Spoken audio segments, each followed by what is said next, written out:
Everybody, let's go through After Effects Classroom in a Book for After Effects CC 2017. We're doing Chapter 5. Our version of the software is 2018, but we're not going to be opening up any 2017 projects or anything. We're just going to build this one from scratch. So when you get this welcome dialog box, just click New Project. It doesn't really do anything, but opens up After Effects for you and gives you a beach ball of death. You gotta love those. So just out of good practice, I am going to save this blank project by hitting Command-Shift-S. I'm just going to call this Scott Halford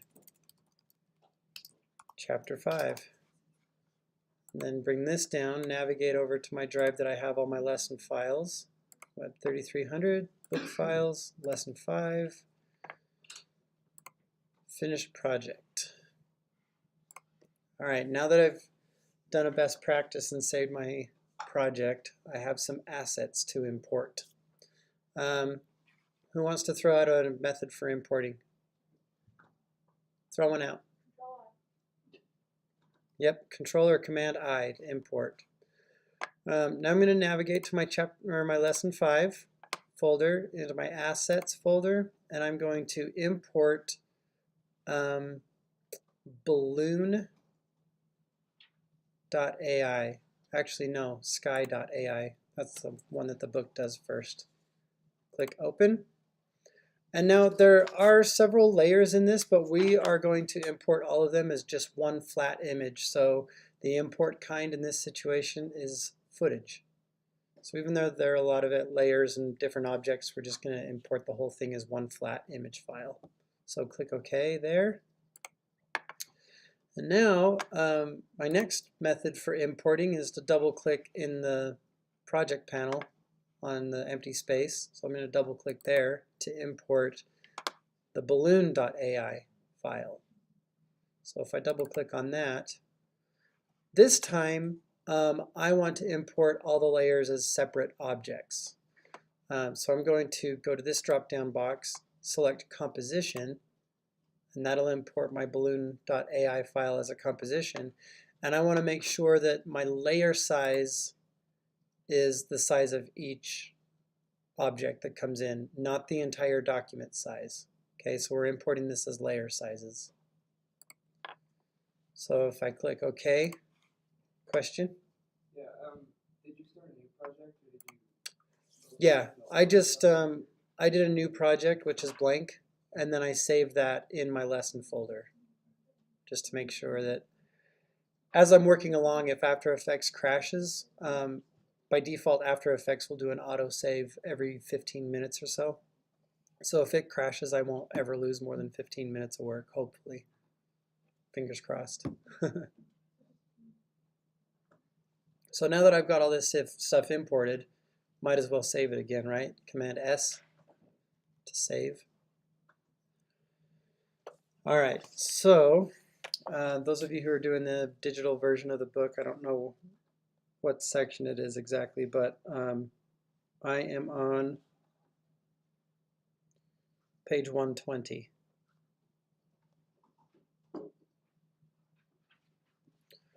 All right, so let's open up the balloon composition. So I'm going to double click on this comp, and this has all my layers. So I've got, as I go over these, I've got this green canvas, this red canvas, and see the binding box around them is the size of the object itself. Blue canvas, yellow canvas. If I had imported that as document size, every single one of these layers would have a binding box that was around this entire comp, which would get kind of confusing when you're getting into things. So I'm going to hit Command plus to zoom in on this a couple times. Get kind of hard to know what layers or what size your layer is, because when you click on the eyes, this is one layer, and then his head is one layer, his forearm is a layer, and his upper arm is another layer. Okay. So while I'm zoomed in here, if you can all get zoomed in as well, just note Command plus, Command minus will zoom in and out of your comp. Also, if your mouse is over your composition panel, scrolling up and down will make it bigger and smaller as well. And if it zooms in on the wrong spot, then you can just hold down spacebar. That turns it into the hand tool. And then you can click and drag this around to reposition it. Okay. So what we're going to do now is we're going to set up some parent-child relationships. Okay. So we have a forearm and we have an upper arm. And because these are separated layers, this will allow us to bend his arm. Okay. So what we have to do is make sure that our anchor points are on the points where that arm would bend. His upper arm, where does your upper arm bend? Does it bend right in the middle of your bicep? That's right in the middle of my bone. That would require my bone to bend. It hinges, my upper arm hinges at my shoulder, right? That's where the joint is. And then your forearm bends at the elbow. So you want to make sure your anchor points are at the places where it bends, because if I rotate this right now, then his arm is going to just pivot on itself because the anchor point's in the middle. So you want to use your move behind tool, which is this one up here, and the key to activate your move behind tool is Y. That's just one you have to remember. So if I hit Y on my keyboard, that will change my tool to my move behind tool, which will allow me to grab that anchor point and put it up into the shoulder. Okay, so now if I hit W for rotation tool, it looks like his arm is bending at the shoulder. Okay, so same thing with the forearm. I'm going to select the forearm layer. Right now the anchor point is up here. We want to hit Y and drag that anchor point down to the elbow. Okay. Now we need to set up some parenting relationships. If we look at the balloon layer, I'm just going to solo this. The balloon layer has our guy's body, the balloon basket, and all of this stuff on it. Okay, so that's one layer. So we want that no matter where that layer moves, we want everything else to follow. But and the way we do that is through parent-child relationships. But if we make everything follow the balloon layer, we won't be able to bend this arm, this upper arm, and have the forearm follow the upper arm. So that's the relationship we need to set up right now. If you move your arm, you need the forearm to follow. So let's point the forearm to the upper arm, which using this little pick whip right here, that sets up, and then I just pointed toward the upper arm layer. That's how you set up that parent-child relationship. The other way is by clicking the drop down. So if I go to the upper arm layer, click the drop down menu on there, and then select the balloon layer, which includes the guy's body. That's why I'm parenting that one to the balloon. Now if I move the balloon layer anywhere, they'll all follow. Okay, so I'm going to undo that. But because I have the forearm connected, now because I have the upper arm connected to the forearm, if I move the forearm, upper arm, if I move the upper arm, that forearm will now follow it. So you can go many, many deep. So what we're doing here is we're making it so that if we rotate the upper arm and then do the opposite rotation for the forearm, oops, we can make it look like his arm is bending and pulling that string down. Okay, so that's what we're doing. Other thing we need to do is we have eyes. What do you think we're going to connect the eyes to? What are the eyes connected to? Head, right? So let's draw this little pick whip from the eyes to the head, and then we need the head to follow his body. The body layer is part of the balloon layer, so we'll connect the head to the balloon layer. Okay? Is everybody with me at this point? Now, if I move the balloon layer,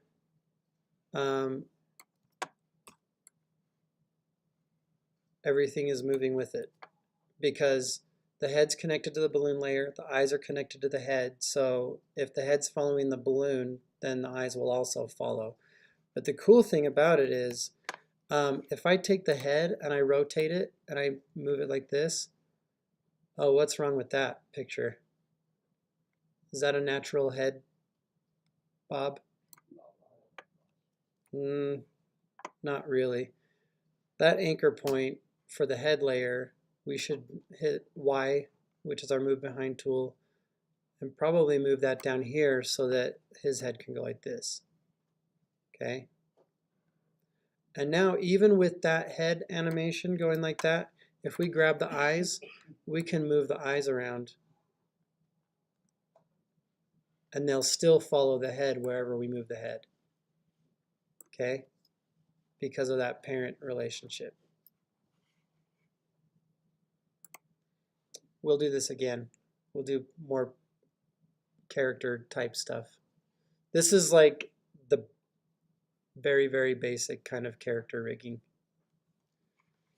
Because you can, if you wanted to, if we had a separate layer, like if this hand were separated from the forearm, we would need to connect the hand to the forearm to the upper arm to the body. And then we could do another layer for the neck. And this, every joint in the body that can move, you can set up points of articulation.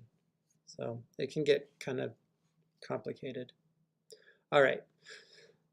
Next thing we need to do, we're going to create a nested animation with all of these layers that make up the colors on the balloon. So I'm going to pre-compose those 4 layers so that I can animate them on their own separately. To do that, if I select the green, hold down Shift and select yellow canvas, that'll select those 4. And we need to pre-compose those. There are a few different ways you can do that. So that you can teach yourself the keyboard shortcut, you go up to Composition, and crap, now I can't even remember how to do this.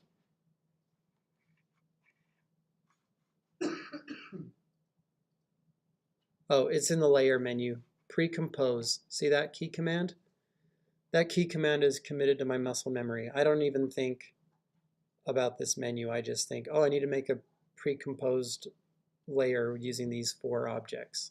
So Shift Command C.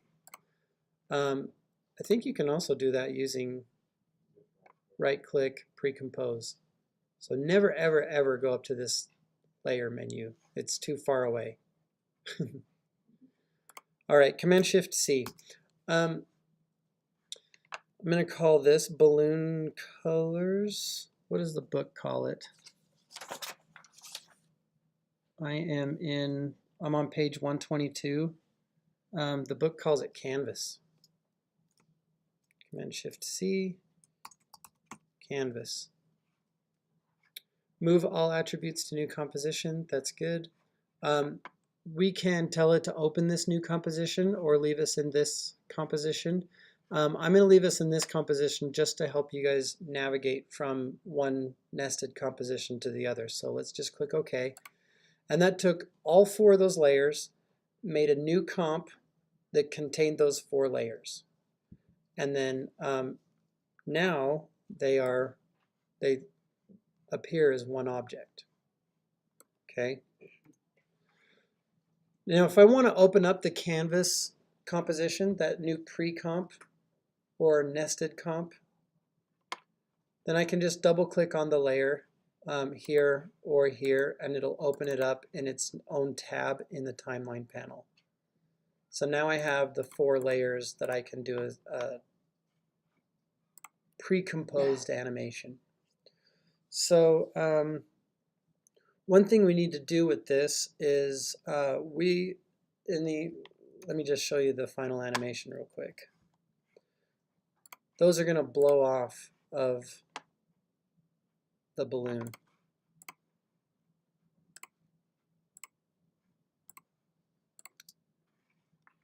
Like this.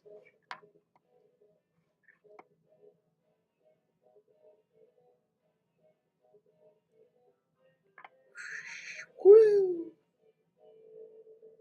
Okay, make sense? So what we're going to do is at a certain point we're going to animate these and have them go flying off. But watch what happens if I have it fly off. It leaves the comp. So they disappear. So we need to make this pre-comp wider so that it gives room for those to blow away. So do you guys remember the key command to change your composition settings? Command K, because comp starts with a K, right? All right, Command K. So let's change the width of this to 5,000. Hold on, I'm going to cancel that. Hit Command K. Let's unlock the aspect ratio so that we're only changing the width to 5,000. Click OK. Now I need to select all these layers, and I'm going to shift drag them to the left till they are there. Now I need to get back to my balloon comp to see what change that made in my balloon comp. So if I click on because this is nested inside the balloon comp, if I hit tab on my keyboard, I get a little flow chart that comes up. It says, here's our canvas. It's inside balloon. So if I click on balloon, it'll open up my balloon comp into my timeline and show me the balloon comp. The other way to do that is if I have my canvas, I can just click on the balloon tab in the timeline panel because it's still there. So because I widened it, it's now got a wider binding box around it. And because I slid those 4 layers over, they're now not lined up with my balloon. So all I have to do is grab it and do a shift back this way. Holding down shift, I'm just going to drag that over till it matches up again. Okay. Any questions thus far? At first, nesting animations can be confusing, so I just want to make sure. All right, so we need these colors to move with the balloon, right? How do we do that?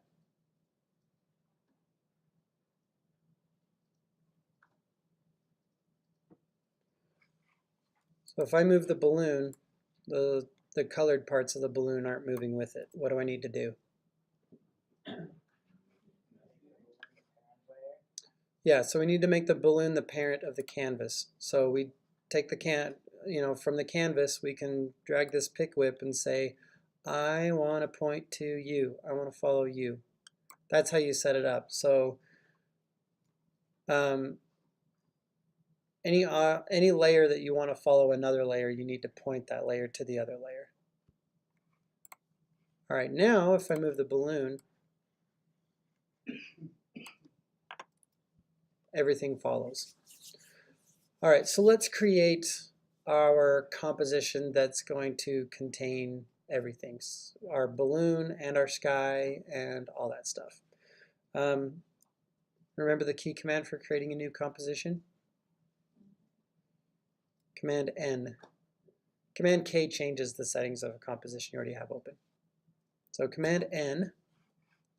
Under our preset, we need to highlight the HDTV 1080 25. Maybe the person who wrote this chapter is from the UK. And we need to set the duration of the composition to 20 seconds. So 2000. So that's 20 seconds and 0 frames. Everybody with me? And I'm going to call this one my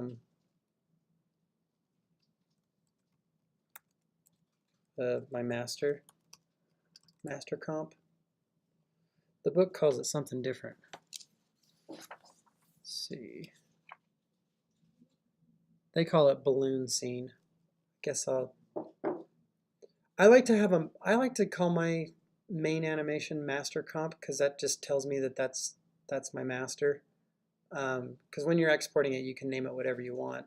Because right now we've got our balloon comp, and then if we call it balloon scene, then that might get confusing because they both have the name balloon in them. So I'm just going to call this master comp for my own sake. So let's click OK.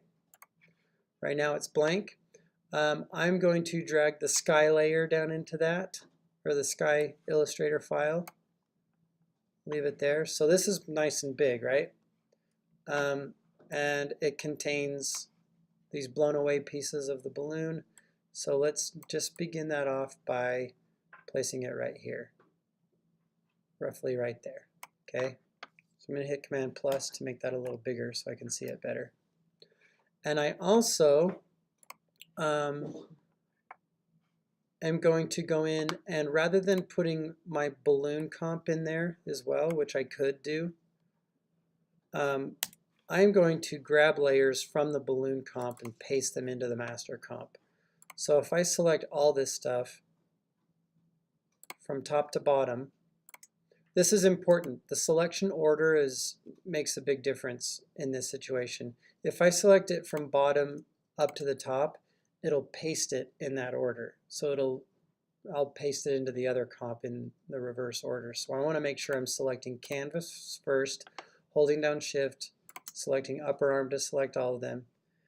Command C to copy. Now let's go to our master comp and then hit Command V to paste. So all those layers got pasted in with the same relationship in place. So they're all still following the balloon comp. This balloon is huge, right?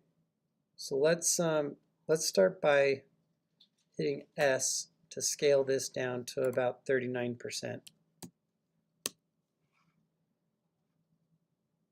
And then I'm also going to just move it up here.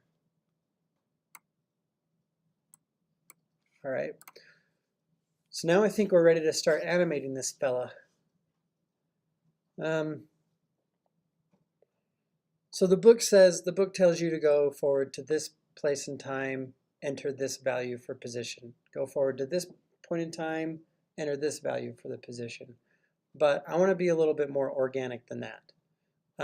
Let's say we want it to start off screen, right? So I'm going to zoom out just a little bit, select my balloon layer, and I'm going to hit P for position to bring up my position properties, and click the stopwatch to add my first keyframe. So in the sample video, was it on screen at the beginning or was it off screen? Kind of came up from the bottom, right? So at the beginning of our timeline, we need to have the balloon down off to the bottom somewhere. And then at about 14 seconds or so, when it's all done, he was off screen over here. Okay? But that's not going to make a very exciting animation. He never even shows up on the screen. He's just floating through. So let's go through and let's say over a 3.5 second period roughly, we want that balloon to kind of come up here and reveal itself. And then it'll kind of, in the next couple of seconds, float this way. And then over the next couple of seconds, it'll float back a little bit. And then the wind blows and maybe goes a little bit quicker for a bit and then goes off screen. Okay. So by default, what's happened here is we have, After Effects is trying to create a curve to this motion path. See all these little dots? Each one of those represents a frame in our animation. Okay, so the closer together those dots are, the slower. The farther away apart they are, the faster it's moving. Also, it's trying to curve that path around each one of these points. So I can go to any one of these points and grab these handles and kind of change the curvature of them so that it does a little bit more of a natural looking path. We can elongate these handles and change the curvature of the path. So now it's going up, it's going around over here and zooming off the screen. Okay. And we can hit spacebar and just kind of see how the motion is looking. Oh my gosh. I built this earlier today on my new iMac Pro, and I never had any slowing down when hitting spacebar. It just played it back. It was awesome. All right. So it comes up, does a little thing here, a little thing there. Woo! All right, speeds up a little bit. All right, so one thing I want to maybe do is take this, and because it's doing this big circle, it's kind of dipping down here a ways. What if I try, I'm going to just try and flip this around so that it does a little bit more of a zigzag.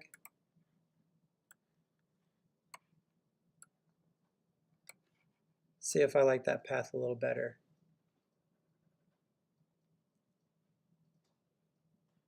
And then I won't make this dip down quite so far. And you can do this however you want it. You know, you don't have to make yours exactly the same. In fact, the books is completely different than what I'm doing right now. The way I did this earlier today was completely different again. It's just however you feel like having it look in the end. So let's keep working on this balloon movement. So as it's moving along, in their animation, the balloon kind of goes back and forth. So let's see if we can add some rotation. So if I hit R, actually I'm going to hit Shift R with this layer selected, and that'll add my rotation properties. So I'm going to, I can do it here at the beginning, move it to the beginning, but because I have a position keyframe right here, I'm going to anticipate this a little bit with a rotation keyframe. So at roughly almost 3 seconds, I'm going to add a rotation keyframe. And I'm going to use my rotation tool to change the rotation. So I'm going to hit W and have him kind of come up this way. And then before he moves in this direction, I'm going to have it rotate this way. And then when it settles here, have it rotate this way. And then this is about where the wind blows. So I'm going to do a much faster, like a harder rotation so that it's looking like the balloon's really rotating hard by the wind. And then once it gets to about right here, have it rotate this way. And then at the end, rock back that way. So let me see what this looks like. Rotating up.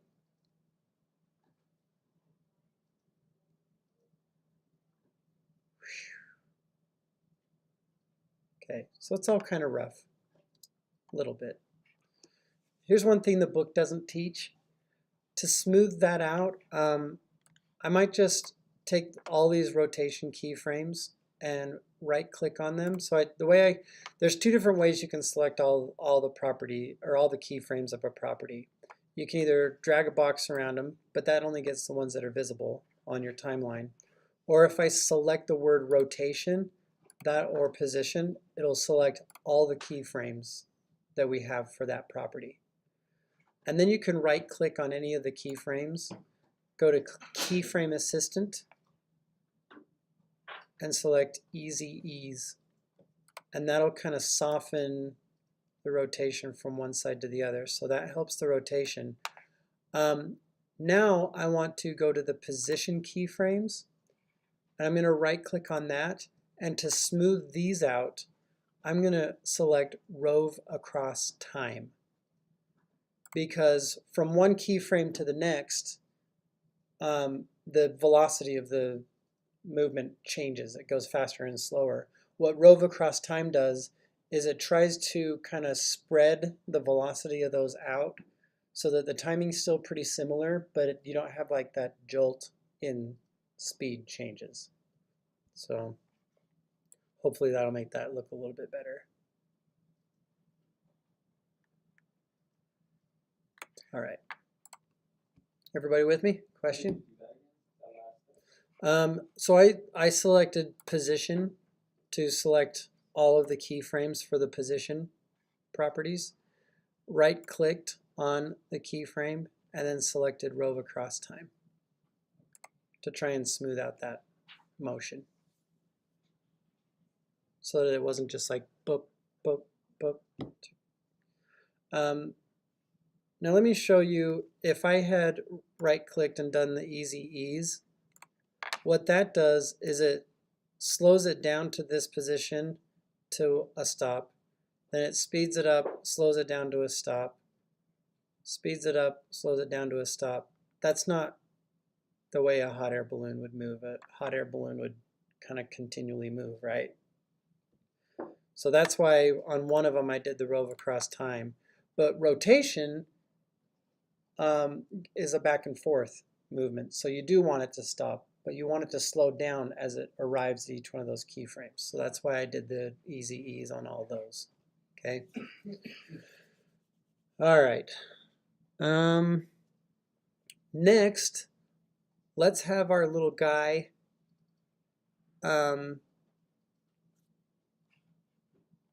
pull the string down, activate the flame. I kind of went out of order. We're supposed to put the flame in first. That's okay though. We'll work with it. So let's see. Right about here, let's have him. We'll want him to pull so that he kind of does this extra movement. So right here, let's zoom in on him a bit. Let's add a keyframe for both the forearm and the upper arm on the rotation. Here's a little keyboard shortcut for you. With both of these layers selected, if I hit Option or Alt R, that will activate a keyframe for the rotation property at the playhead.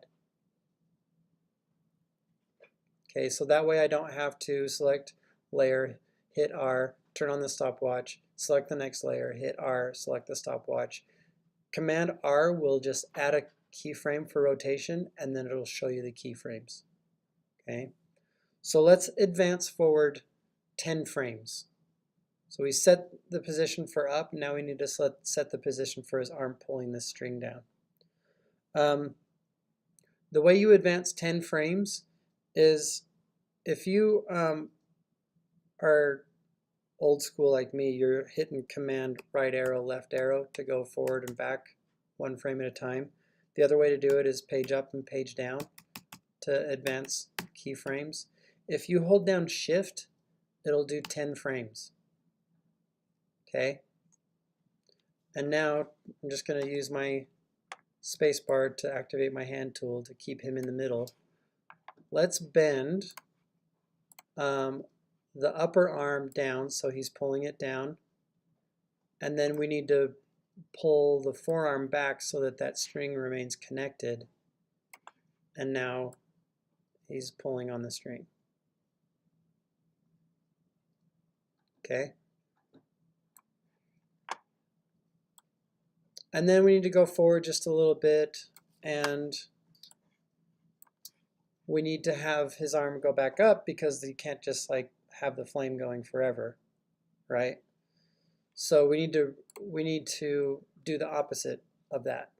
Here's how you do the opposite, how you do the reverse of that keyframe combination.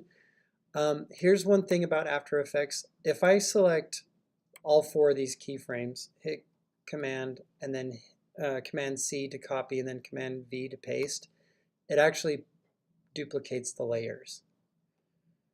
So if I hit Command Z, I have to do this one layer at a time for the rotation. So I hit Command Copy, Command V, or Command C, Command V, and then I have to grab those other two for the other layer, Command C, Command V to paste those.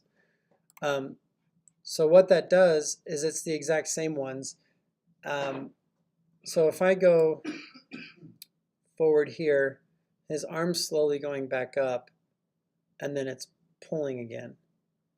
But I want his arm to stay down and then return to the beginning place. Now is the time when I can select all four of these second keyframes, right click on them, go to Keyframe Assistant, Time Reverse Keyframes. Okay, so what that does is it takes the arm down keyframes and keeps those the same, and then returns this keyframe back to where it started. Now I can do a second iteration of that, select all four of the rotation keyframes for the forearm, Command C, Command V, and that repeats the pull down bunch of keyframes.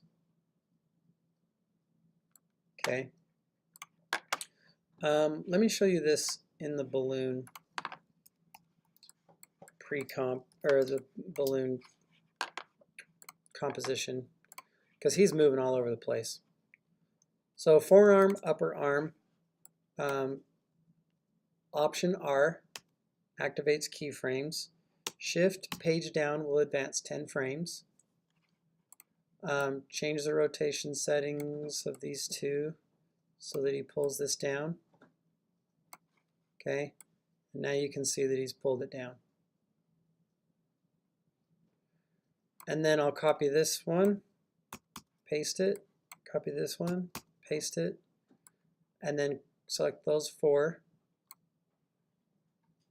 right click, Keyframe Assistant, Time Reverse Keyframes. So he's pulling it down, now they stay, now they go back up. Now select all those, repeat that process, and then we can go back up again. Sound good? All right, now I'm going to do the next part, which is put the flame on this balloon, and then I'll show you how you can put on the balloon that's already moving. So I'm going to hit Command I to import the flame, or the fire. Click Open. And I need this to exist above this little flamethrower thing, but under the canvas still. So I'm going to put this under the canvas, but above everything else. And I need to time it so that when he pulls, as he's pulling down, that's when the flame will begin. You may have done this already, but to reposition the beginning of a layer to be on the playhead, the key command for that is left bracket. So think about your hands grabbing each side of the layer in your timeline. Left bracket's over here, right bracket's over here. Okay, so if you want to grab the entire layer and shift it so that your hand puts it right on the playhead, just hit left bracket. And that shifts the whole thing over and puts it right there. I'm going to zoom out a little bit because the flame is up here in the balloon. I'm going to hit V to select it, bring it down here, and place it above the little flamethrower. So let's see what that looks like. Pulls down, let's go. Now what we need to do is duplicate this layer and have it happen again when he pulls his arm down to do the flame one more time. Does anybody remember the key command for duplicating a layer?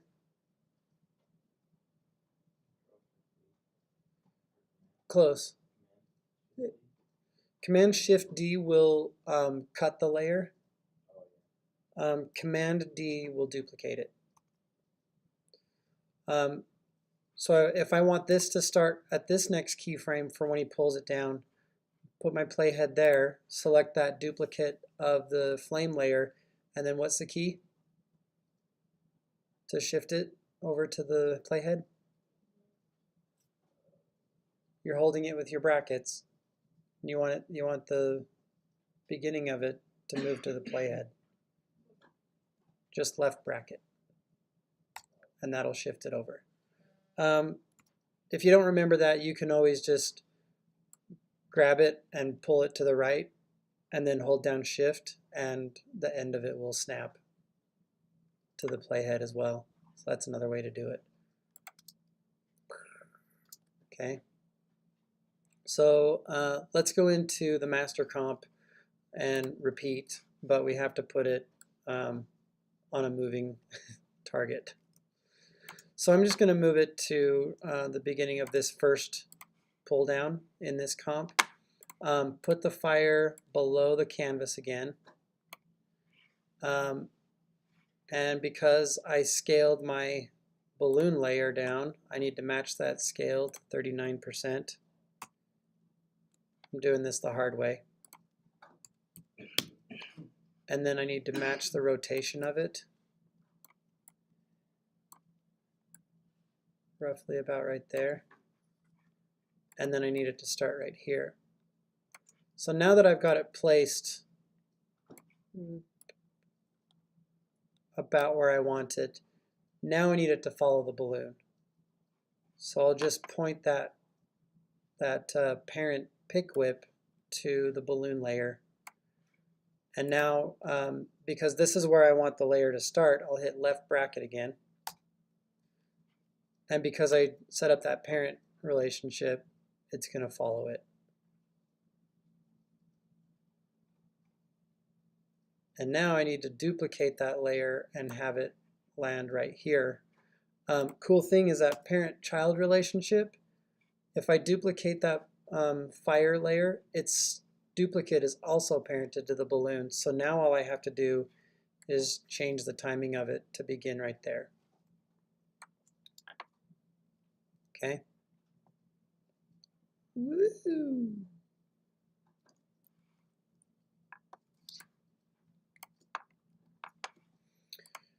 Okay, so we know that about right here, this is where the wind is going to blow. Okay, so it blows super hard. I might have that balloon layer rotating a little bit too far. That's okay. But with the wind blowing super hard, we need those colors to rip off. So we need to do a pre-animation for this canvas. That's why we pre-composed the 4 of those layers.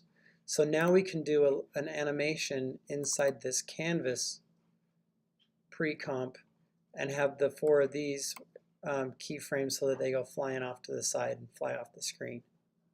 Okay, so let me go back to the master comp.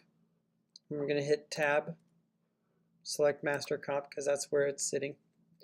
And because, see how I was kind of scrubbing along and I thought this is where the wind is going to blow. This is where I want them to rip off and fly away. At this point in time, if I double click on the canvas layer, it puts the playhead at the corresponding point in time for the pre-comp that I just clicked on. So now what I need to do is I'm going to select all 4 of these layers. And do you guys remember how to add keyframes for a property? I need these to rotate and position, start flying off from here. So how do I do that? Question? Or P will show me the position properties. Yes, so Alt-R will add a rotation keyframe at that point in time. So anybody want to guess how you add a position keyframe? Alt-P. Okay. So with all 4 of them selected, I just, without having to twirl anything down, I just hit Alt-P, Alt-R, and I've got position and rotation. So since that's the beginning point, let's say it takes about a second for this to rotate or for this to fly off the screen. So I'm going to do, I'm going to just advance this to 9:15. So I'm going to select the time code in the top left corner and change that 8 to a 9, and that'll advance my playhead forward 1 second. Now it's using my tools, so I can just grab this, move it over here. Grab this, move it over here. Grab this, move it over here. Grab this, move it over here. But I also want them to tumble as they fly away. So I'm going to grab my rotation tool, W. I'm going to rotate this one this way, rotate this one this way, rotate this one this way, and rotate this one this way. And watch what happens. Okay. So natural looking. One thing that'll make this look a little bit more natural is if the wind is blowing, it doesn't, like the wind has effect on something, but it doesn't like immediately push it like it's getting hit by a bus. You want that motion to kind of ease into itself. So I'm going to select all of the first keyframes for this, and I'm going to actually I'm going to teach you the key command for this right now. It's F9. Okay, that is the key command for adding the easy ease. But on an Apple keyboard, you have to hold down function, because if you're listening to iTunes, it'll just advance to the next track that you're listening to. So you have to hold down function and then hit F9, and that'll turn your keyframes into those hourglasses to ease that motion. So now it'll slowly go forward. One more thing that I'm going to do that the book doesn't really do is I'm going to kind of stagger the timing so that the green one moves first, and then if I advance my playhead forward a couple of frames, I'm going to move these keyframes over a couple of frames. Now there's a key command for moving the keyframes, nudging the keyframes over. It's Option right arrow, and that'll nudge it to the side 1 frame at a time. If you want to do it 10 frames at a time, anybody want to offer a guess? Add Shift, and it'll nudge it 10 frames at a time. But I'm only going to do a couple frames at a time, just to kind of like stagger the timing of these coming off so that they're not all just flying off at exactly the same time. Okay, lovely. All right. Now we want to create the look that as these are flying away, because they're supposed to be fabric, they're not like banana peels. We want to make it look like they're getting waved away as they go. And we can do that by adding one effect that will cause a wave warp to go across all 4 of those simultaneously, and that's by using an adjustment layer. So if I hit Command Y, oh no, sorry. It's Command Option or Command Alt Y will add an adjustment layer, but let me show you the way to learn how to do that. If I right click down here in nothing space, I get my new option in my pop-up menu, and I can select adjustment layer. So that'll create an adjustment layer. An adjustment layer is just invisible. I need that adjustment layer to be on top, by the way. So I'm going to stack that adjustment layer on top.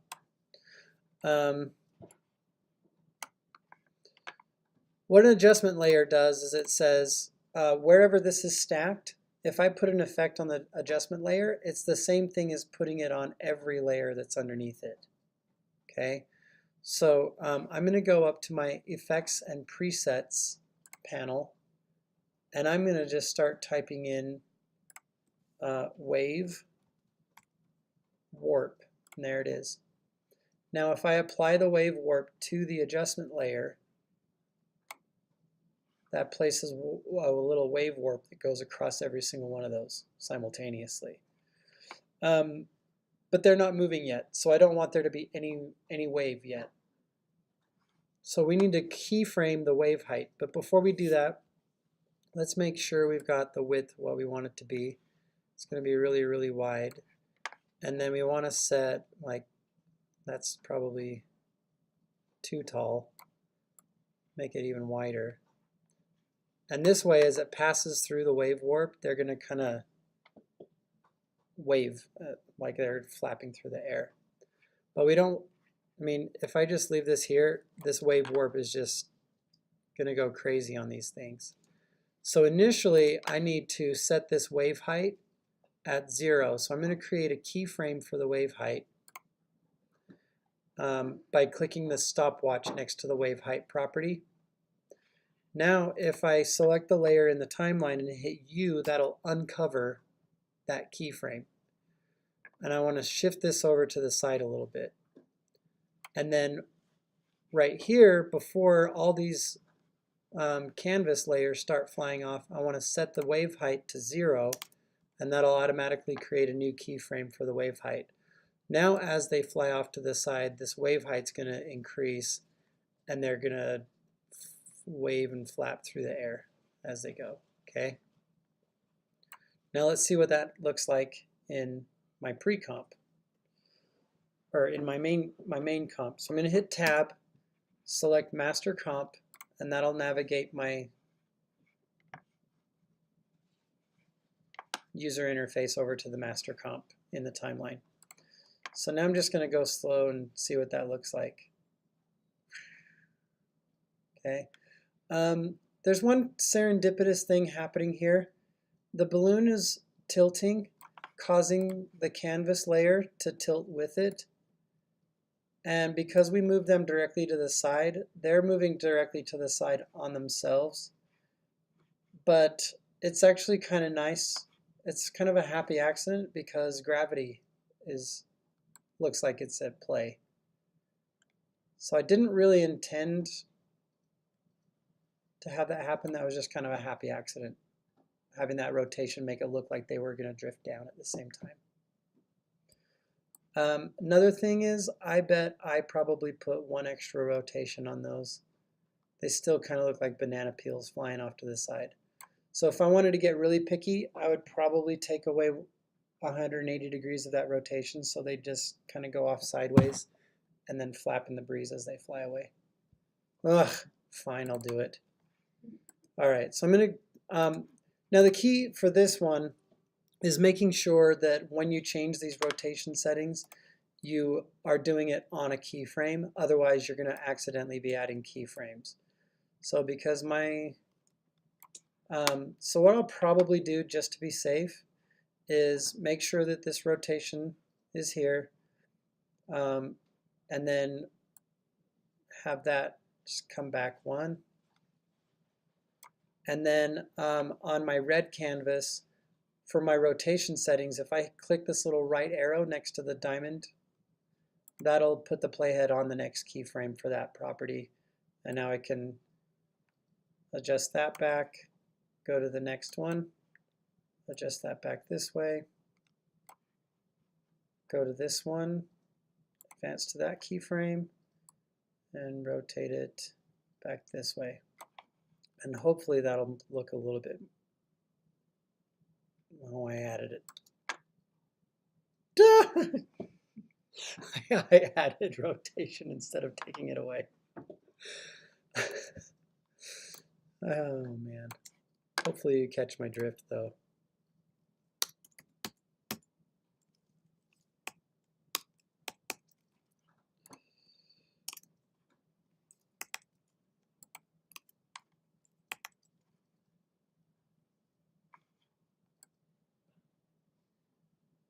That blue one's going crazy still.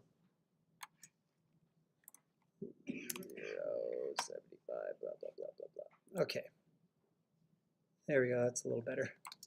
Woo! All right. Still don't like it.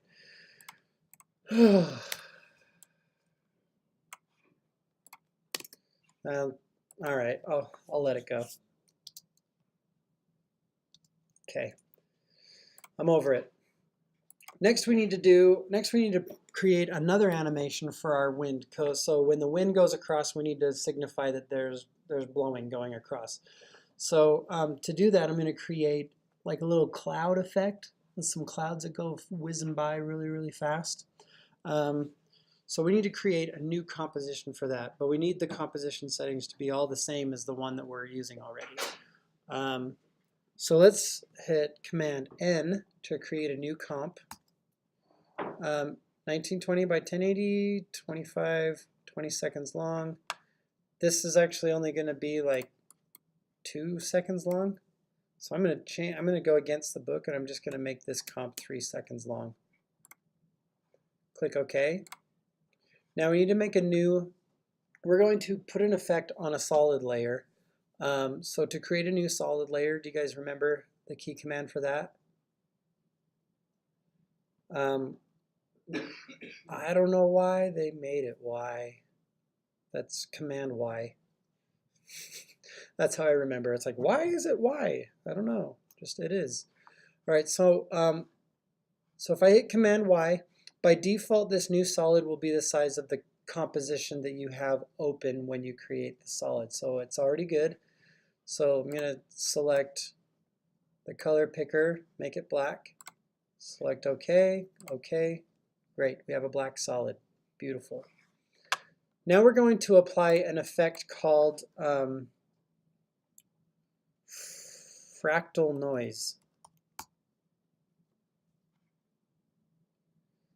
So I go up to my effects and presets panel and I start typing it in. Comes up right there. I can either drag that onto the layer, or if the layer is selected in the timeline, if I double click on it, it'll add it to that layer. Okay. So for this, we need the contrast to be super high. So we're going to turn it up a whole bunch. It's probably 200. That sounds good. Let's turn the brightness up a bit, something like that. And then under the transform drop down, we need to make it super, super big, because right now this is like a really dense, like smoke almost. So if we change this scale to like 800, now it's really, really big. Okay, and that's all that's doing, is it's just expanding it, making it small, big. All right. And then complexity, let's see if we can turn that down, make it a little bit more cloud-like. Looks good. I'm actually going to turn the brightness down. Something like that. The book tells you all the settings to just type in, but dragging these sliders really helps explain what's happening. And now what we need to do is, next to our turbulence offset, watch what happens if I drag this. It actually takes all this stuff and it shifts it sideways. Okay, and that's the property that we need to animate. So I'm going to click on this turbulence offset and just place it over off to the side here and add animation for it. So my offset turbulence now has a keyframe. So if I go and advance my playhead like 2 seconds, I'll go all the way to the 3 seconds. And I'm going to drag that turbulence offset crosshairs way off to the side. We now have blowing clouds. That's not far enough though. So if I hit U to uncover that second keyframe, I can go over here. I'm just going to like crank this over so these are flying over a whole bunch. Now I'm going to do it even farther. Crank it way over. Hold down Shift. Okay, super fast. Now I'm going to add one more effect to this layer, and it's the directional blur. So I'm going to go up to my effects and presets panel, start typing in directional, and there it is, directional blur. Double click on that. And I want the direction to be horizontal, so I'm going to change that to 90 degrees. And I'm going to turn up the blurriness till it looks like they're just whizzing by super fast, like that. Okay. Beautiful. What else did you do? I added a directional blur effect. Put the direction to 90 degrees so it'd be horizontal, and then turn the blur length up to like 200. Okay, so now it looks like it's blurry as it's going by. Now we need to add this to our master comp so that right when it does its lean and the pieces start flying off, we can see the wind blow really hard. So let's go back to the master comp. Oh, I didn't name that. Let's go back to the project panel, and I'm going to select comp 1, hit a hard return, and call this one clouds. And right about here, right before those start to blow off, that's where I want those clouds to come in. So I'm going to drop cloud layer down onto the timeline above everything, and because it put it right there, I'm going to hit left bracket to put it on the playhead. And now I need to use a blend mode, because right now it's covering everything and they're like kind of ominous looking clouds instead of just like wind blowing across. So I'm going to go to my toggle switches modes. It's this thing all the way down at the bottom. Right before my animation of my pieces start flying off, I want the wind to start blowing right before that happens. Right there. So under blend mode, I'm just going to put like a screen mode. So everything that's white will be opaque, and then anything that's not white down to black, will be transparent on those cloud layers. Now the last thing I need to do is, see, this is very sudden. If he's just going along, bam, clouds, and then nothing clouds. I'm going to change the transparency settings of the clouds so that, one, they're not so extreme, and two, they kind of fade in. So if I hit Option T, because T brings up your opacity settings, right? So Option T will add a keyframe for that. And then Option right arrow will nudge that keyframe over because it's selected. So Option Shift right arrow will move it over 10 frames. And I want to move it over like more than 10. I'm just moving it over a bunch, like 20 or 30. Now I need to change the opacity to 0, and over that bunch of frames, the wind will fade in and blow it away. And now I want to set another keyframe so that the wind can fade out. And then I can also adjust the timing of this so that the wind kicks up, and then he blows away. How do you just add another keyframe on the head? Um, Without clicking going over to click on the keyframe? well, you can hit Option T again, and that'll add a keyframe. So if you want to keep the same value, that's your keyboard shortcut. The way to do it with your mouse is you click on this little diamond, and that'll add a keyframe wherever your playhead is. But to just add it like with the shortcut, whatever. Yeah, Option the keyboard for that property, or the key command for that property. So you've got P, R, S, T, position, scale, rotation, transparency. You can do it for all of those. All right. So he's blown away. That looks good. We happy with that? Sure, this is taking longer than I thought.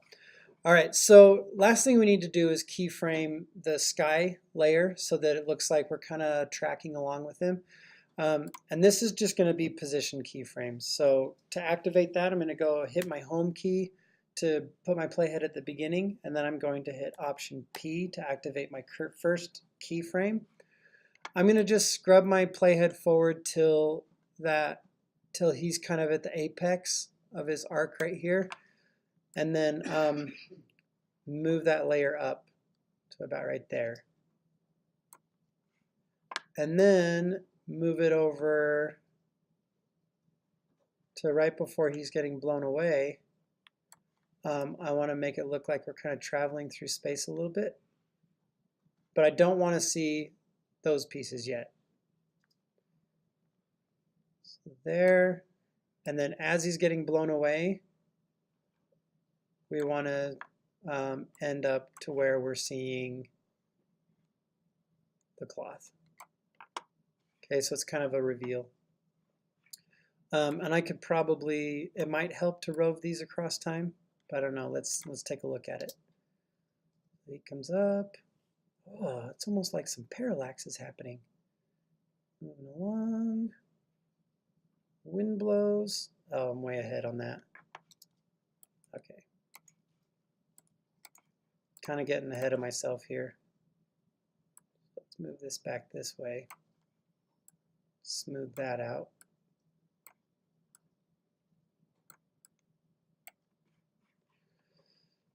And then I want this to settle into place there, so I'm going to select that last position keyframe for the sky and then hit Function F9 to have it ease into place.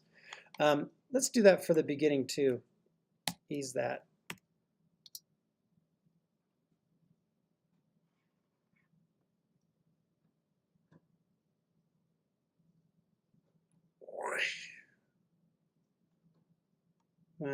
Okay, so I need to tweak the timing of that. And now that these are right here, I probably don't want my cloths to go flying off the bottom. Let's go change the timing of that to a little bit later.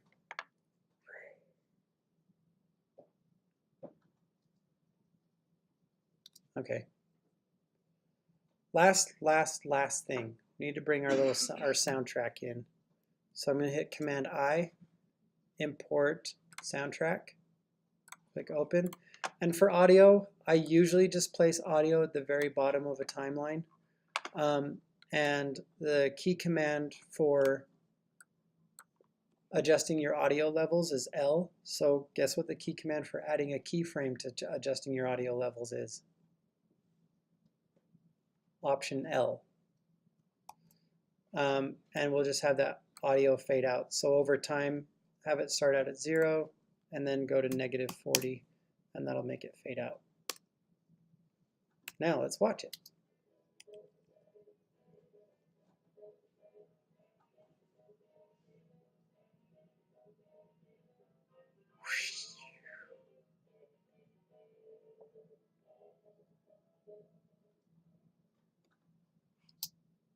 Yay.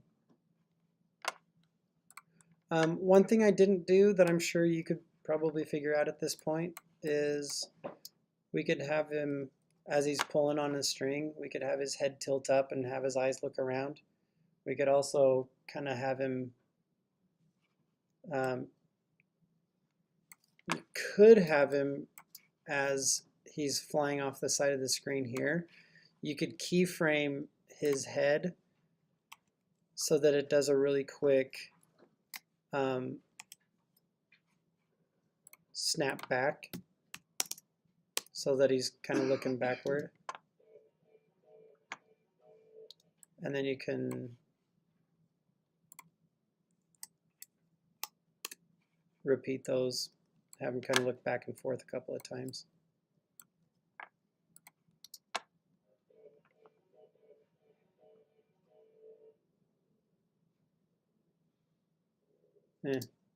Have his eyes move around. The thing is, he's so small on the screen, you can hardly even tell. All right, so that's lesson 5 in a nutshell.